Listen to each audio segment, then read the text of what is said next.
Welcome to the Belgian Waffle Report, serving you the crispest updates from the heart of Europe. Get ready for your weekly serving of news. My digital representation, and I warmly welcome everyone watching this video.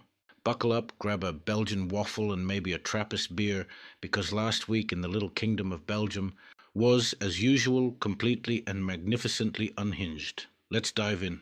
Belgium's constitutional court delivered a thunderous slap to Prime Minister Bart de Wever's grand plan to establish what he proudly called Belgium's strictest migration policy yet.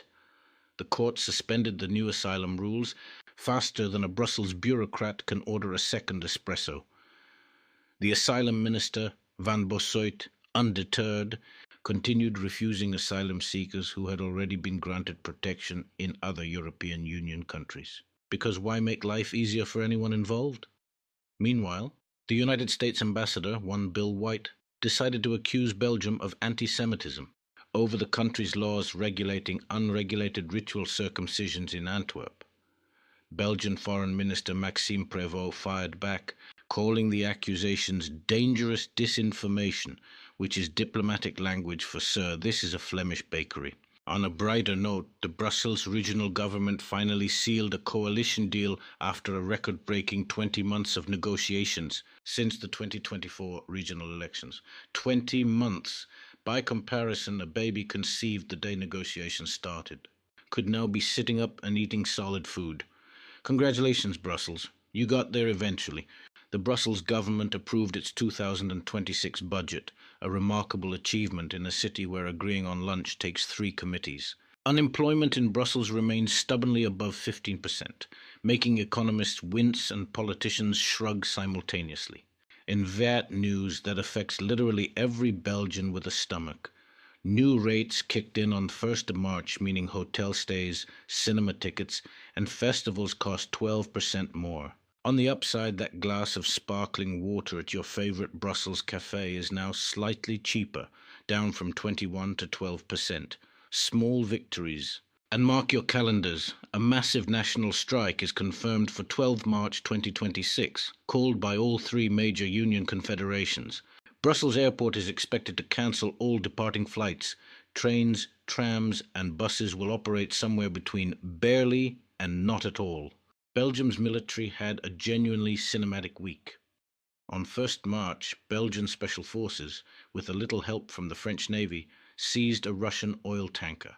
The vessel was caught attempting to evade oil sanctions. Belgium decided that being a small country doesn't mean you can't pull off a dramatic high seas interdiction. As the Iran-Israel conflict escalated, the Belgian military scrambled 4 evacuation flights to rescue 565 citizens in Oman and the UAE. Each seat on the military airlift came at the rather reasonable price of €600, cheaper than most last-minute Ryanair fares. On the cultural front, the BBC named Brussels Canal Museum the only museum opening in Europe in 2026 that you absolutely should not miss. Canal, housed in a former Citroën garage on the banks of the canal, is turning heads across the continent, and probably confusing a few GPS systems.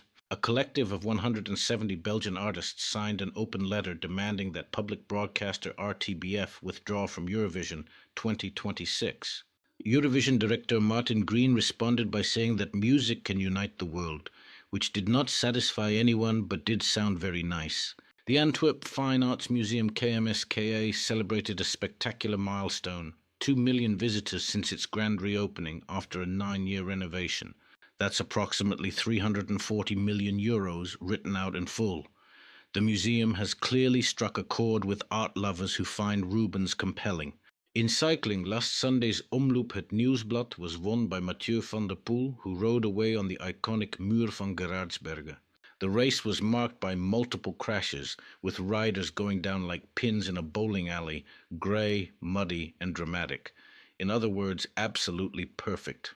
On the religious front, the diplomatic spat between Washington and Brussels added an unexpected theological dimension regarding circumcision laws. The Belgian government insists its laws apply equally to all.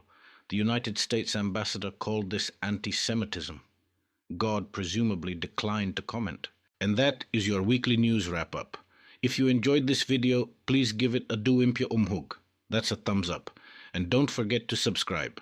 Until next time, stay curious, stay informed, and maybe avoid Brussels Airport on 12 March. Thank you for watching.